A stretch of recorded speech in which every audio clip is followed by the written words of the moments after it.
My name's Guy Southern. I've been involved in this amazing project about WA beer brewing and the culture that it creates. Through 10 one-hour interviews, we've been able to talk to a bunch of people across the WA brewing scene and really explore a lot of what happens around the glass as much as what's in it.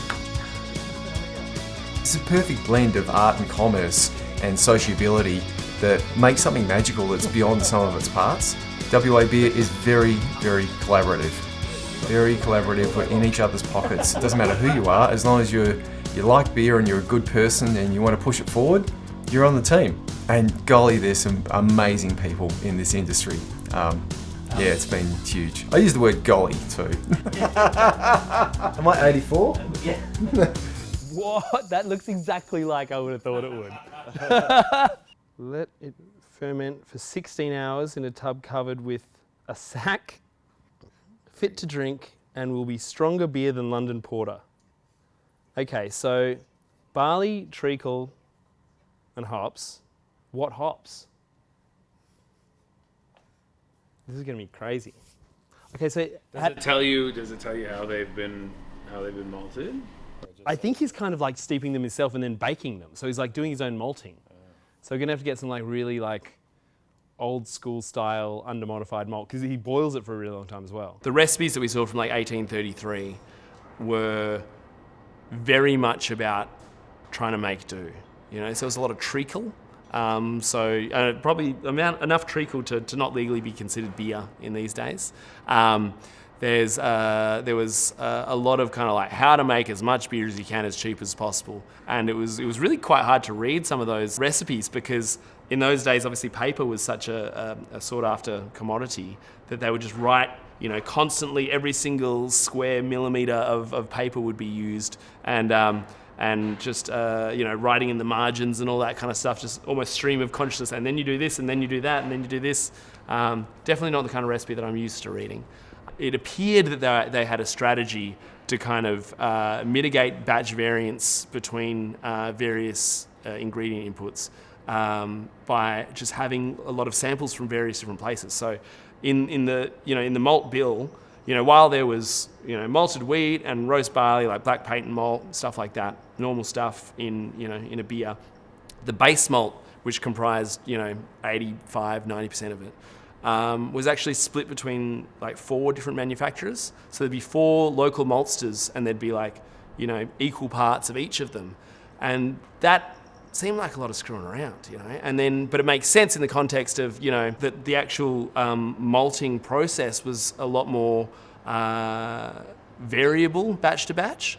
And so, the smart way of getting around that would be to kind of to hedge your bets by getting a few different inputs from different suppliers. Yeah, and same thing with the hops. Tas, which I presume means Tasmania, Calif, which you presume is California, Bohemia, and Kent. And so just big hop growing regions. I've got a figure of... Also, heaps of sugar. Like so much sugar. I always thought it was just a macro brewing kind of marketing thing to be like, no, sugar's always been an ingredient in beer. But no, like they've always got heaps of sugar, all these recipes, lots and lots of sugar, which is not something I'm against, but purists, they're very against it. They want all malt and all that kind of stuff. But flavourless sugar has its place in a lot of craft styles, Thins it out and makes a nice kind of a more alcohol, less body. You're making like, a 9% double IPA, perfect. Well, of course, unfortunately, in Swan in the 80s was bought out by Alan Bond, which was a total disaster for Swan. And he started to milk the company of its assets because they created cash. So, like Swan, Castlemaine and Castlemaine Tuies owned their own pubs. They had really strong relationships with hoteliers. When Alan Bond bought Castlemaine Tuies, he took the money that was available in the bottom drawer, basically the cash that was available.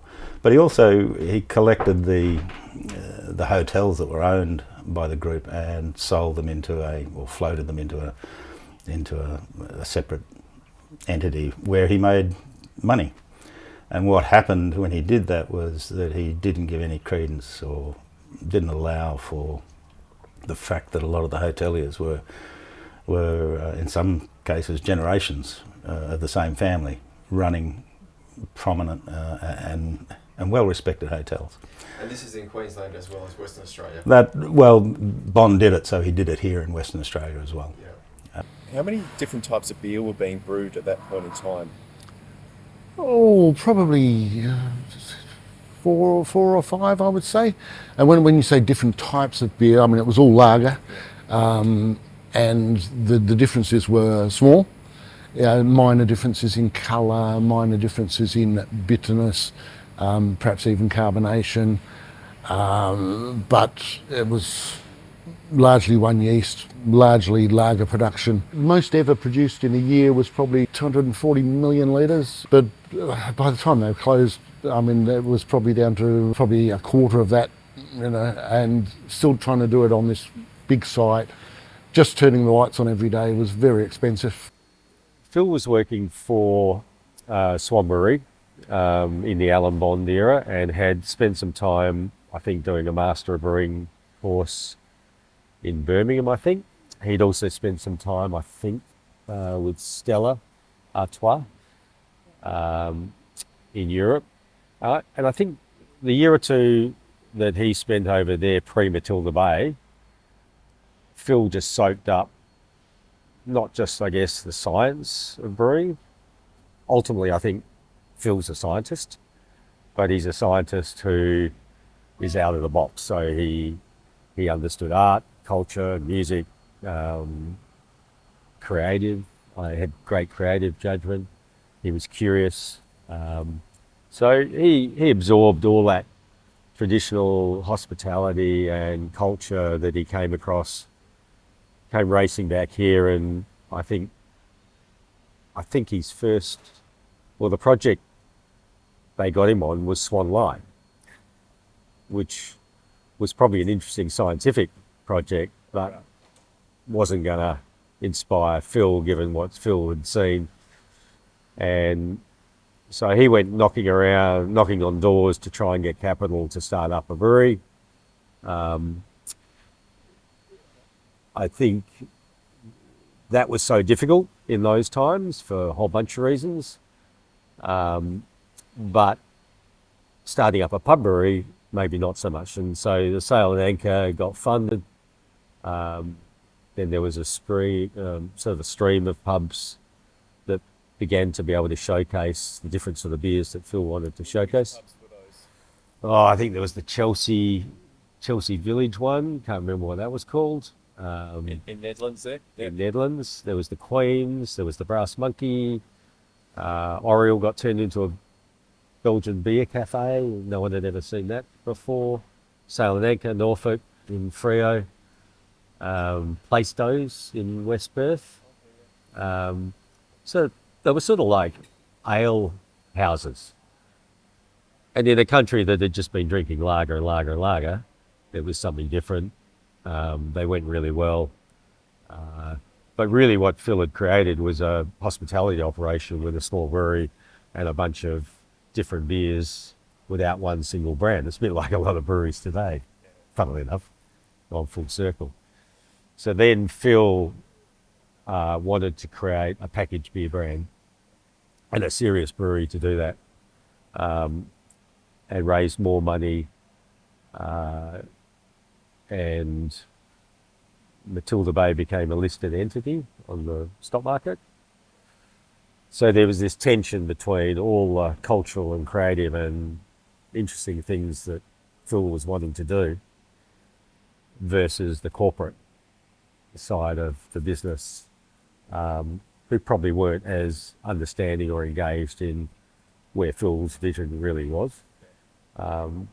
So yeah, he was a fascinating character, still is, was always looking to break the mold, whether it was beer, wine, coffee, bread, pizza. He's done so many things. You know, you have an hour cup of coffee with Phil, you come away knowing a lot more than you did and probably inspired to do something else. The flagship beer that Phil chose to try and build a brand was Redback. And I think easy to say, but there were good reasons why that was chosen, because it was probably a quaffable style of beer. But I never really liked it. It had a banana estery smell that I didn't like. It was, I think it was fantastic coming off a tap in those glasses that Phil had, that were inspired by Belgian tap houses and German tap houses. So it was all very different. So what was this place? This was a crocodile farm. The crocodile farm operator wanted to shift, I think, up to Broome. When I say crocodile farm, it was live crocodiles in big ponds here. And people would walk around here looking at the crocodiles, but there was also an abattoir. There was an abattoir out the back. So they're actually breeding crocodiles and chopping them up and sending the meat up to Japan, I think. So we took it over. The crocodiles had left, thankfully. Had the site, had the beer we wanted to make, and away we went. Around this time, you get a call up to go and help little creatures? Janice was, as you said, the first brewer. She did all the hard work with a couple of the young brewers who were there. But Janice decided she was going back to her first love, winemaking. So I was asked to be an interim casual brewer. This actually was genius, this beer. I mean, 4 or 5 different specialty malts, trying to create a beer that had flavour no one had ever seen at a 3.5%, 3.8% beer. I've been very fortunate as a brewing student in England to be asked to run a pub for some friend of mine's mother. One of the brands they had was a mild ale, an Adnams bitter, ordinary bitter. And it was a lovely beer, beautiful colour, lovely aromas. It was low alcohol. Start drinking it when I started opening the pub and be still drinking it in the evening. And so I thought, that's the sort of beer that probably this should go to. Yeah. So I started to play around. You tinker with the mid-strength amber, eventually it ends up with your name. So how does that happen? I have no idea. It all happened well after I'd left again, and I was delighted, but I don't know. Did Howard Kearns have something to do with that? Oh yes, definitely. So in 1999, I wrote a proposal to give to a few different pubs. My plan was a 100-litre pilot system, put in someone's pub and try to create the No Ale beer. Gave it to Maurice Brockwell, who was a family friend. Well, Maurice Brockwell, he started a lot of the theme pubs like Rosie O'Grady's, Moon Sixons, Bridie O'Reilly's, Elephant Wheelbarrow, Bobby Dazzler's. He owned 23 pubs. Unfortunately, he ended up passing away young in about 2003, but in those 4 years I got to know him, he changed my life. Now Red is brewed in memory of Maurice Brockwell. When I gave him the proposal, he said, I'll look over and give you advice, but how about you put it in my pub here? That was at Bobby Dazzler's, corner of Murray and Williams Street in the city. I didn't realise how big an opportunity it was, and because really I didn't know what I was doing. I just knew that I liked beer and wanted to have a brewery. If I knew how hard it was to be where I am today, there's no way I'd have taken that path, but because I didn't know what I was doing, I took it and never gave up. But it's been a long path. But my family's always helped me a lot. I'm very lucky. My mum and dad used their house to get security for the loan, and I still have that loan because it's impossible to pay off, kind of. To make wholesale beer, make money from wholesale beer, you need to sell like about 700,000 litres. And someone from one of the big breweries came in to me, see me, and gave him a tour, and he goes to me, we've added this up and it does not add up, it won't work. And it really hurt me, but this is probably when I just started in 2000. But ironically, since then, both the big breweries, Matilda Bay, ended up closing shop and moving over east, and Swan Brewery shut. So the 2 big breweries ended up closing down where Nails kept going. So that's. Do you think that's because you had a slightly different model and they weren't ready for that? I mean, I don't think you had the foresight. You were just doing you. Yeah. I didn't really have the foresight. I had probably even stupidity in a way because I didn't know what I was undertaking, but I had a passion and never give up attitude and good support around me. So I never, it never has really ever added up, but we've grown every year.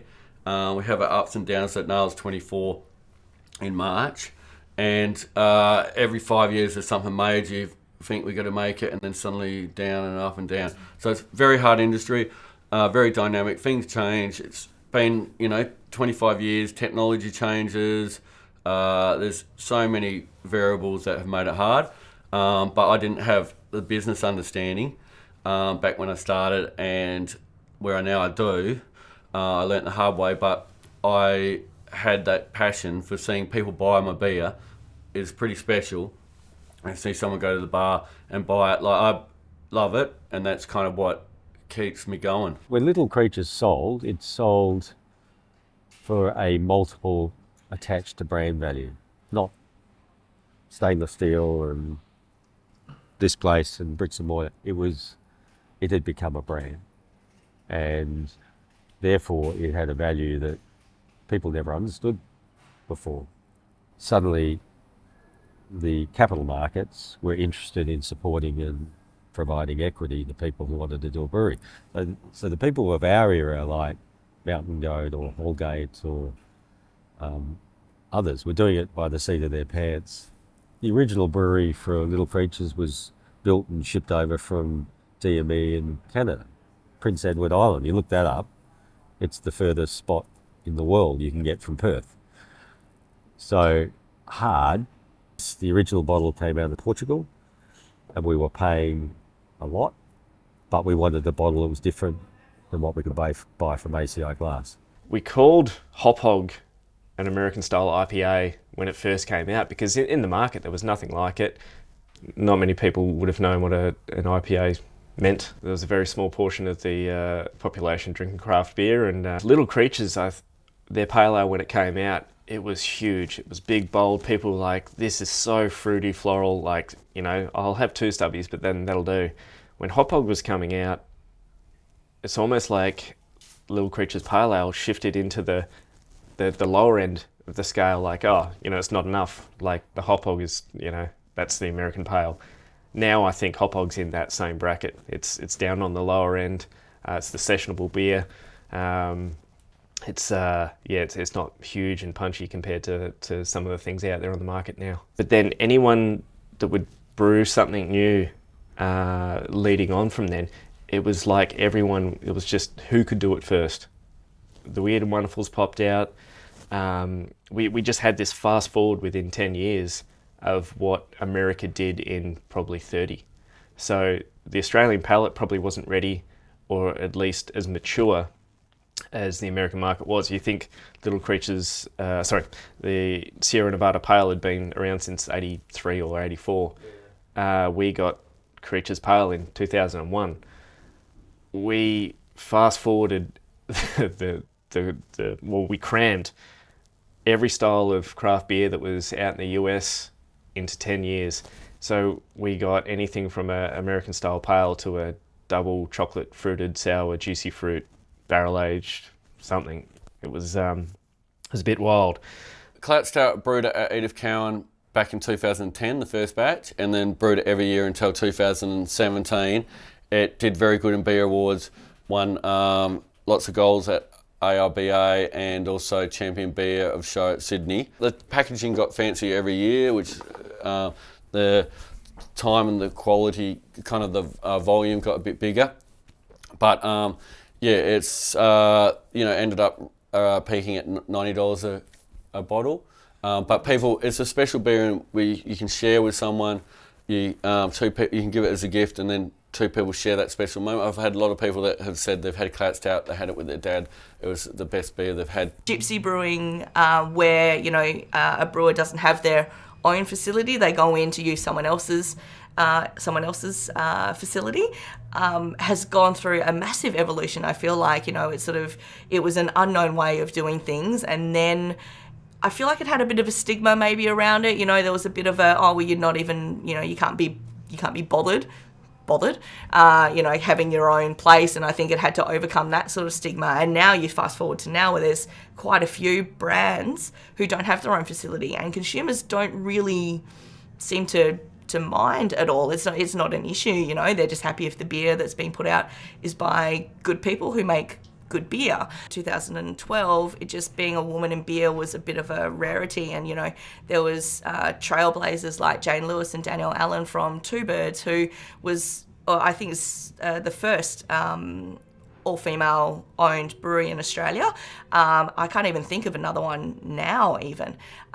So, you know, to be able to see other women not only doing things in beer, but doing amazing, like, you know, groundbreaking things in beer was something that was really, I think I underestimated the importance of it, you know, sort of at the time, because it's just a thing that you're doing. But, you know, on reflection, you know, they were a huge part of probably why a lot of women in beer saw themselves even being able to get into the industry. So the Pink Boots Society started in the US. I should definitely know the name of the woman who started it, so Fee, splice that in here. She was working at a brewery, and then she was taking some time off, and she was going to go travelling, and she wanted to go to other breweries and meet other women who brewed.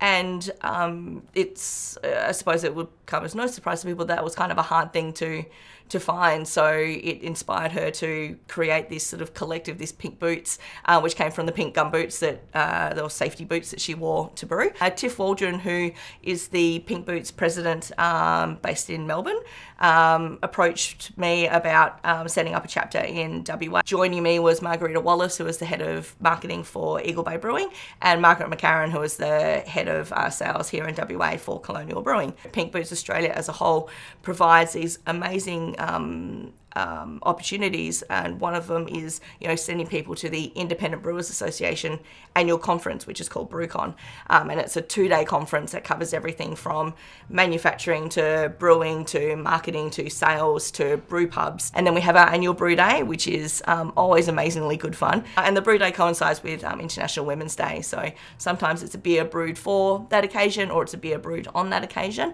but again, it's just bringing all Pink Boots members together in that particular chapter, that state, to come together and make a beer and talk about Pink Boots, and I guess get a little bit of wider recognition as well, because there's, you know, everyone gets caught up in their day-to-day, so they're, you know, probably, you know, reaching out to some women who might not realise that Pink Boots is an organisation they can take advantage of, or even know that they're, you know, sort of able to be a part of it. There's sometimes this sort of confusion in, to be part of any of these things, I need to be a brewer, and it's not true. Like, the number of brewers is actually very small compared to sort of the rest of everyone else. Now, you know, there's so many different roles, and it's such a more diverse, inclusive community. The only way to show people that is social media, you know, when no one's going to websites and, you know, sort of checking out the people, I guess, the team. You can see it in socials. You can see exactly who is, you know, pouring the beer or on the packaging line, or, you know, or brewing it or talking about it. And I think that changes the face of an industry. I think that really broadens it, and it really encourages more people to be part of it. The Southwest is fantastic. We have such a close-knit family of breweries. Everybody works together, everybody's supporting each other. Anybody needs any ingredients or needs help last minute, it's always there. It's a simple phone call away. I can't speak highly enough of the camaraderie we have, and the fact that everybody works together for a greater good, which is getting more people drinking good beer, drinking local beer, and supporting local. And the nature of the limited release programs in breweries, which is relatively new phenomenon, that's changed the way craft drinkers drink and consume. I mean, last year we released 104 different types of beer in 1 year. That's unheard of for, you know, some of those bigger breweries that just wouldn't have even considered that. And it keeps it exciting for the consumer. You know, you can try a different style of beer every time if you want. We are working towards being net zero, so reducing our emissions wherever we possibly can. And I think from my perspective, we're probably one of the last generations who can make significant change, just because of the way that the climate is heating up. As net zero is an active commitment to reducing your own emissions and your full scope emissions to zero.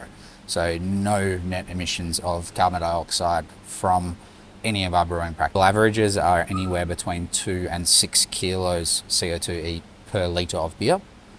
For us, we're down to 350 grams per litre of beer produced. Our aim is 0, obviously, so now we're working on the really difficult parts of the operation. We started obviously with the low-hanging fruit and we've worked our way through. Now, for us, the reason we do this is because, as Mel said, we see the direct impacts of climate change. Now, it sounds silly, we live in a food bowl. We live in one of the most amazing climates that you're going to find anywhere on the planet. Almost anything will grow.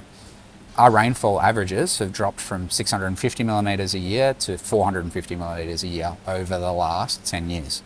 That's a huge drop in rainfall. It's about reducing our plastic waste. It's about reducing our water. Again, industry averages on water usage in breweries vary from 6 to 12 litres per litre of beer produced. We this year hit 3.5 litres per litre of beer produced as our average, with an aim to get below 3. It doesn't sound significant, but it's actually very significant in a brewery that's producing 1.5 million litres of beer. If we can reduce our overall water usage significantly, we can meaningfully change that water balance in our own ecosystem. And that, to us, is incredibly important. What are you most proud about from your career in beer? Well, I'm proud of being able to drink it with someone. Being involved at the time when Swan had really peaked in those early 80s. Oh, that wasn't on the list that you sent me. I would have prepared for this. I don't know if I can pick one thing. I have my best moments, I think, when another woman comes up to me and says that I had some sort of impact on her career. That's definitely a really surreal moment, and not something I really expect, but then, that moment is probably, anytime that happens. I'm not sure we've had a huge impact on WA beer at this point in time. No, I mean, look, I hope that was on camera. I'm very proud of teaching and passing on my knowledge to new people, to new students, and to coach and educate where I can. I'd like to think that we have a bit of a part to play in the provenance aspect of WA beer and the real concentration back to using local ingredients, local malts, and knowing the producers. I think I'm most proud of Otherside. I think I'm most proud of what I've done here. I think Creatures was just absolutely a phenomenal ride. The pride for me is a lot in those friendships and the relationships we still have.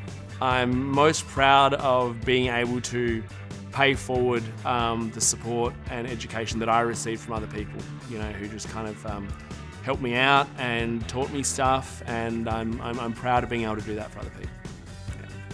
I've had the good fortune of managing a lot of people over the years, and just working with some young people coming up. They're just genuine good people they've gone on to be.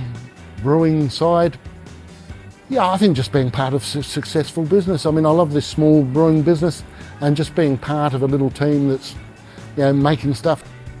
More the teamwork that was going on. Before teamwork became the buzzword for all the smart asses,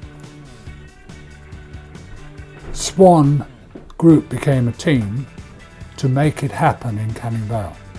I love seeing someone buy it, and I often buy people a beer when I see them buy it, because it's just rewarding to see someone buy it. It's a good industry. You get a little bit of feedback that somebody likes your beer. It just never gets old. If I can help foster women in the industry and make it a bit more of a friendly place, and also, form allies with a lot of great men in the industry as well. If I can have that sort of impact, then that's kind of amazing.